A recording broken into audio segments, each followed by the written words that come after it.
Человек, который сказал Москве «нет». Великий сын великих казахских степей Жумабек Ташенов.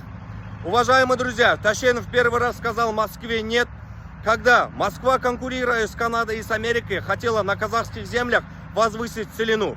Он наравне с Шаяхметовым бил тревогу, то, что на казахских землях нельзя возвышать целину, потому что казахи занимаются скотоводством и питаются мясом. А если сделать целину на казахских степях, это приведет к масштабному гибелю скота, и казахи очень сильно пострадают. Но его никто не послушал, и мы все знаем, что дальше было.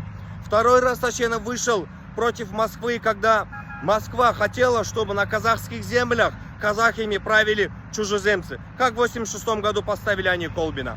Ташенов был против этого и, ссылаясь на то, что казахи на своей земле никогда не будут подчиняться чужеземцам, Ташенов сказал: казахи достаточно умны, чтобы править сами собой на исконно казахских землях.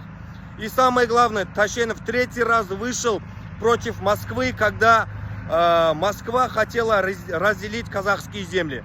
5 областей северных частей Казахстана должны были уйти России. Южные части казахской земли должны были уйти к Узбекистану. И запад Казахстана, где столица казахской нефти, должны были уйти к Туркмении. Ташенов был категорически против этого. Ташенов сказал нет, потому что исконно казахские земли всегда должны оставаться именно у казахов. Ташенов — это великий сын казахского народа, который спас не раз казахскую землю, а также казахский народ.